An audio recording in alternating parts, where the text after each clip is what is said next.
This is 3.3, the all questions for Year 10 Foundation, and here's the formula sheet. As normal, I'll put that down with it. So the first question is more of a numeracy question, problem solving. It's got three different houses, house A, B and C.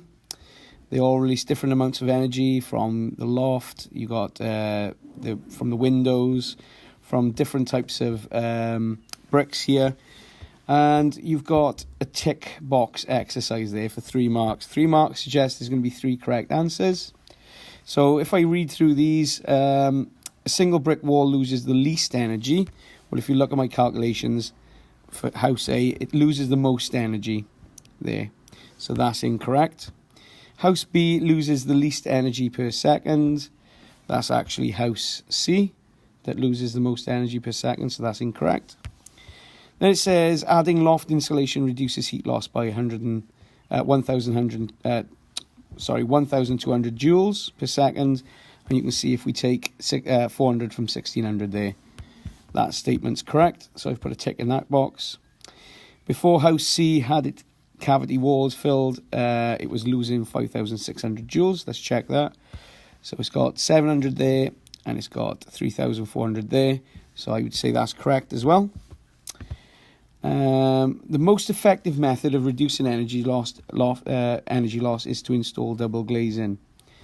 So if we just look here, you're only saving 800 joules, where here you save more. So that is incorrect. And then house C had double glazing installed. Its energy would reduce to 3,500.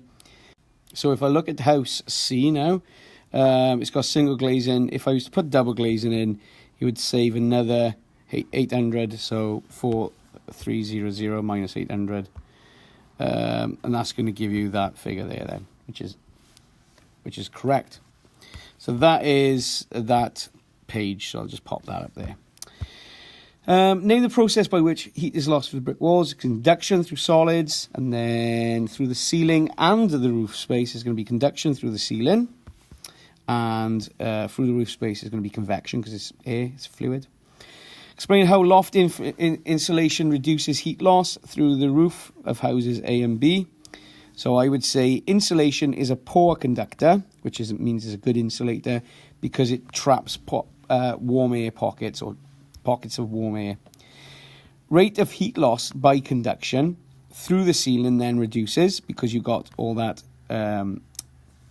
insulation, so there's going to be less convection in the roof space, so less heat loss by convection there. Give a reason why house A requires the most heat energy per second from its heating system to keep at 20 degrees Celsius. It's because it loses the most heat per second, which is 6,000 joules, so that's why it requires more heating to keep it at a constant temperature of 20.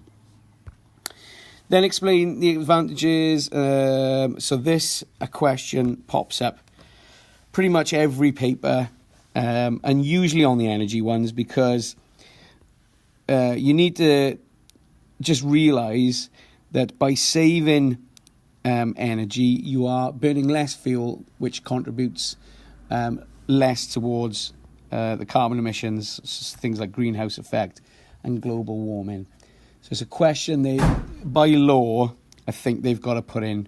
So just be aware of that. So the rate of heat loss decreases, so heat energy, so heat supply decreases, so there's less fuel, less carbon emissions by the fuel companies, less impact on global warming and the greenhouse effect there.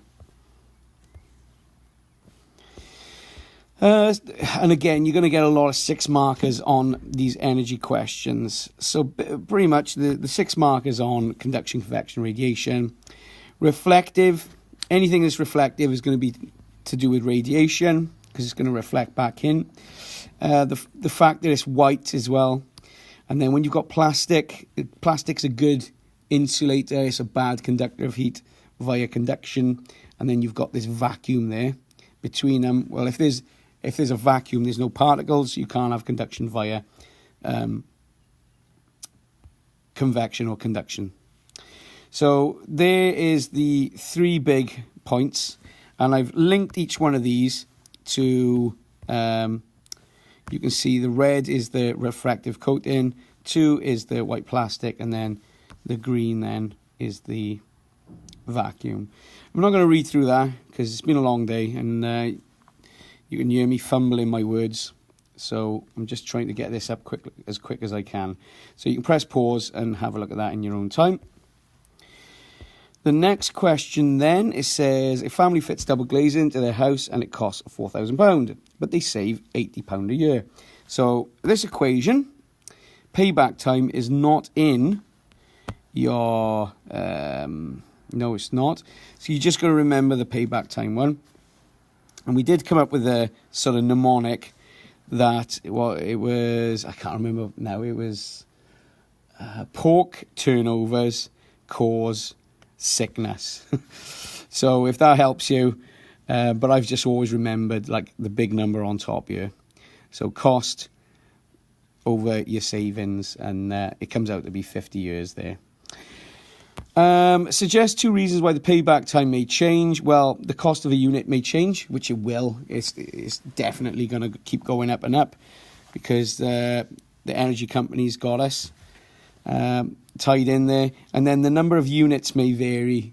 So you might have a hot summer, you might have a really cold winter. So sometimes you'll use more, sometimes you'll use less. So it varies, and that's why you can't really you can only estimate it. Another 6 marker, it's very similar. You got instead of a vacuum now, you got foam in there. So again, to keep time down, I'm not gonna read through this. You can pause and get that down, but we're pretty much saying the same sort of things. Trapped air and the foam. It's going to stop those convection currents. It's shiny, so it's going to reflect the radiation, infrared radiation back into the house, and that sort of thing. Let's have a look here. So another payback time question. So I've just proved there that it's 3 years, so there was no need to do this red one. I was only interested in the green one. So I've said that it's 385, which is there, over 110, which is the savings. That gives me 3.5 years. So I disagree, because 3.5 years is longer than 3 years. If you actually take the time to read this statement, you would disagree with him. I missed this question, but this one was just finding the pattern. These questions are going to come up a lot, where you've got to find patterns. And it was just recognizing what's happening here. Look, so 5,500, take away 1,100, it gives me that. So I need take away something to give me that. And the way I can do that is just by subtracting this number from that. Is going to be 640. So now it's 3,640 minus 640 is going to be 3,000. And then the same here, 2,440 minus that is going to give me 2,000. So really easy questions there. There we are. I've completed it. I've showed the workings out. Use the information in the table to explain why the 3 types of house has the smallest. So, which of these 3 types of houses has the smallest impact on the environment?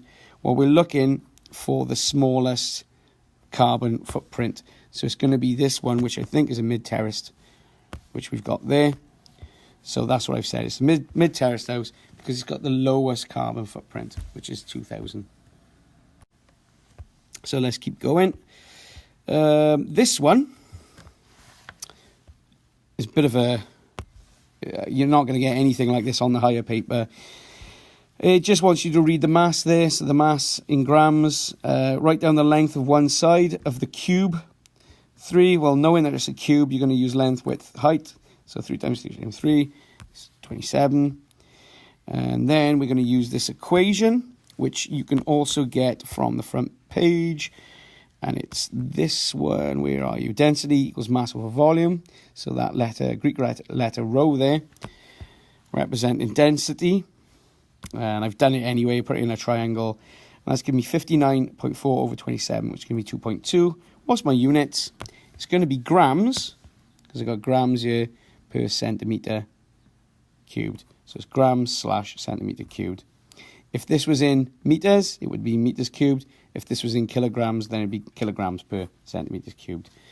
So it's per because it's literally that per that, and that's what that gives you.